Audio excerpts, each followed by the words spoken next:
let me get to this interview that Ben Shapiro did with RFK, who understands this as well. And he talks, I know that, he's a little bit of a lightning rod, and I obviously don't agree with him on everything, and probably most everything. But on this one particular issue, I do. I mean, he's extreme. He's calling the Federal Reserve a criminal agency. But his point is, like, back in the day, like when I was growing up, he said, you used to be able to kind of have a decent life because America's middle class was just thriving. Americans owned America, and that's changed, and that's a problem. Watch him here. The middle class after World War II became the greatest economic engine in the history of mankind. And a large part of that, of course, we destroyed the industrial base of Europe and we owned everything. But also, we spent that money wisely in making sure every veteran got into a house. Every member of that generation basically was able to own a home, and you had this ferment of entrepreneurial energy, what Franklin Roosevelt called America's industrial genius, that was released. And when I was in 1960, when I was a kid, we owned half the wealth on the face of the earth. And it wasn't owned by an oligarchy. It was owned by the American middle class. And, we've adopted a lot of policies, and particularly the way the Fed is operated, which is a criminal agency, right? It's just a vacuum cleaner for Wall Street to shift wealth upward to this, to this kleptocracy. And it's a captured agency. They're all captured, right? Wow. So it was a pretty strong statement. He went on to say similar things about the CIA, et cetera. But when you talk about the Federal Reserve, I mean, look, it's there in case of emergency. The problem is, like, every day is an emergency. So then when you actually do have the real emergency, what the heck are you going to do? I mean, 2020, great example. We had barely come off such low interest rates that all of a sudden we had to go back to them. And not only did we go back to them, we went back to them for like ever. I mean, how could the Federal Reserve have ever been surprised by any of this? This is what's just so shameful. I think Jerome Powell is no better than the crazies over at the universities who think that they're so smart and that they can manage those kids and yet are unwilling to actually do the necessary hard work.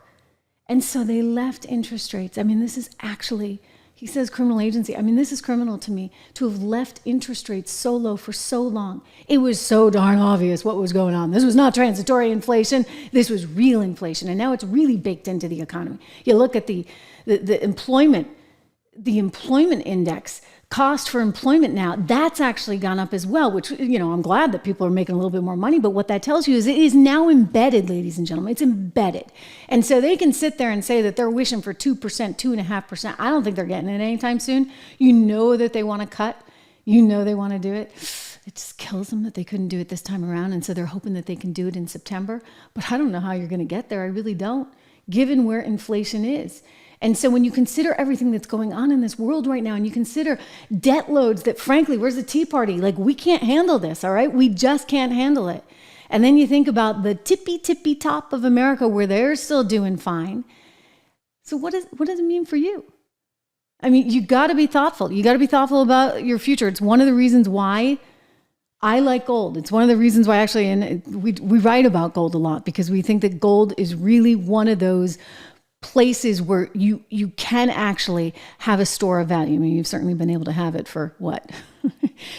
Thousands and thousands of years. It's been like the one predictable place that you can be. So as I look at the investing landscape right now, this is something that I consider to be a vital part of any well-diversified portfolio. And I'm really happy, very happy to tell you about a new company that I have partnered up with, because I want you to have these opportunities. It's called American Heart for Gold. Now, they're just fantastic. I mean, they have a 5-star rating, thousands of reviews. You can go check them out online, but don't do that before I give you all the information you need, because this includes like $15,000 worth of free silver if you use my name. So use my name. You're in the know. Anyway, 5-star rating from thousands of reviews, A+ from the Better Business Bureau, American Heart for Gold. I'm happy to have them on board. They support the content that I'm bringing you here every day. And that's so important right now. It's just so important. So we love them for that. I want to give you their number. You can text them if you want to get the 15,000 in silver. Text Trish to 65532.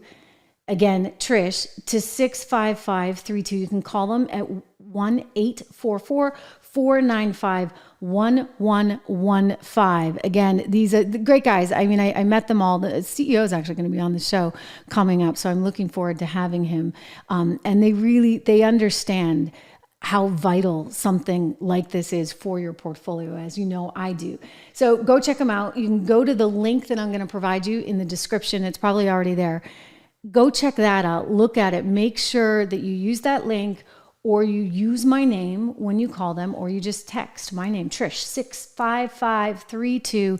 Do that. Get the $15,000 worth of free silver with your deal, and check it out. I mean, the reality is, who's going to take care of you other than you, right? I mean, that's just how it is these days, but that's how it should be. I mean, the problem is, I think part of the problem is that you've got these government bureaucrats that just want to give away your money. It's not like they're giving away the 1%'s money, right? They're giving away your money. I mean, they're definitely not. I mean, don't get me going on the carried income tax thing, right? The private equity investors that are bankrolling Joe Biden's campaign that are paying, seriously, I mean, this is unbelievable. They're paying less in taxes as a percentage of their income than, say, a school teacher or a firefighter in New York City. And that's just really and truly outrageous. So I can't stand that. But that's what happens, right? Because they've got a group lobbying for them. And when you've got a group telling Joe what to do, apparently Joe does it.